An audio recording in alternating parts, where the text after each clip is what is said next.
قربانی کا وقت کیا ہے؟ جیسے 10 ذی الحجہ کو فجر کا وقت شروع ہوگا، قربانی کا وقت شروع ہو جائے گا اور یہ چلے گا 12 کی مغرب تک۔ 10 کا دن، 11 کی رات، 11 کا دن، 12 کی رات اور 12 کا دن۔ کتنا وقت ہوا؟ 3 دن 2 راتیں، 10 کی فجر سے 12 کی مغرب تک۔ لیکن شہری علاقوں میں عید کی نماز سے پہلے اگر کسی نے قربانی کی تو یہ قربانی نہیں ہوگی، اسے دوبارہ قربانی کرنی پڑے گی۔ حضور علیہ الصلوۃ والسلام عید کی نماز پڑھا کر باہر تشریف لائے تو کچھ جانور پہلے سے کٹے پڑے تھے، ذبح ہوئے ہوئے تھے، تو حضور علیہ السلام نے فرمایا کہ یہ دوبارہ قربانی کریں، ان کی قربانی نہیں ہوئی۔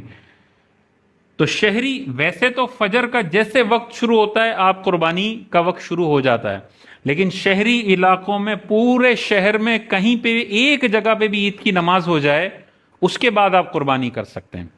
تو لہذا آپ کے علاقے میں مثال کے طور پہ عید کی نماز 6:30 بجے، لیکن گلشن اقبال میں 6:15 بجے بھی ہوتی ہے، تو آپ 6:20 پہ اگر 6:15 بجے سلام پھیر دیا امام صاحب نے تو 6:20 پہ آپ کر سکتے ہیں۔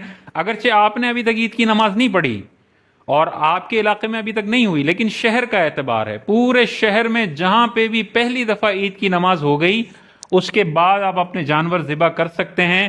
جس نے اس سے پہلے قربانی کر دی اس کی قربانی نہیں ہوگی۔ لیکن گاؤں میں جیسے فجر کی اذان ہو، فجر کا وقت شروع ہو، آپ فجر کی نماز پڑھے بغیر بھی جانور قربان کر سکتے ہیں۔ گاؤں کے اندر یہ عید والی نماز کا انتظار کرنے کی ضرورت نہیں ہے۔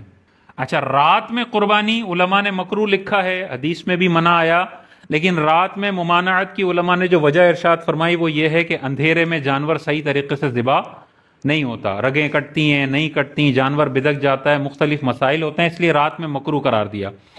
لیکن اگر دن میں بڑی بلیک میلنگ ہو رہی ہو، کسائی بڑے 4 گنا زیادہ ریٹ مانگ رہے ہیں اور دوسرا ایک کسائی کہتا ہے کہ یار مغرب میں آؤں گا، بس عصر تک تو میں جانور گراتا ہوں، مغرب میں آ سکوں گا، اور آپ اس پہ لائٹننگ کا ایسا اچھا انتظام کر دیتے ہیں کہ دن جیسا ہو جاتا ہے اور رگیں وگے سب نظر آتی ہیں اور کٹ جاتا ہے جانور اچھے سے، تو اس بلیک میلنگ کے دور میں آپ رات میں بھی کر سکتے ہیں۔ جیسے آپ کو اگر مثال کے طور پہ آپ ایسے علاقے میں رہتے ہیں کہ کسائی ہیں ہی نہیں، اور جو ہیں وہ کہہ رہے ہیں کہ بھائی دن میں لوں گا 30,000 روپے اور مغرب کے بعد کرنا ہے تو 10,000 میں کاٹ دوں گا، تو اب پھر اور اب آپ افورڈ نہیں کر سکتے تو پھر آپ رات میں کر لیں۔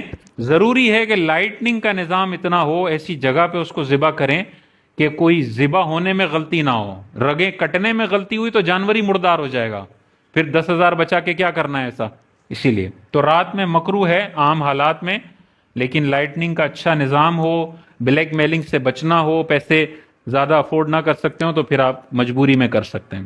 9، 10، 11 اور 12 اور 13، ٹھیک ہے، یہ سب سے قیمتی دن ہوتے ہیں۔ 9 والا کون سا دن ہے؟ یوم عرفہ۔ 10، 11، 12 ایام نحر کہلاتے ہیں، قربانی کرنے کے دن۔ 11، 12، 13 ایام تشریق کہلاتے ہیں۔ تو یہ آپ نے ذہن میں رکھنا ہے، کبھی بھی کوئی ایام تشریق کہتا ہے تو 11 سے 13، اور تکبیر تشریق والا 9 سے 13۔ ایام نحر 10، 11، 12 ہیں، 13 کو کی تو نہیں ہوگی قربانی، ٹھیک ہے۔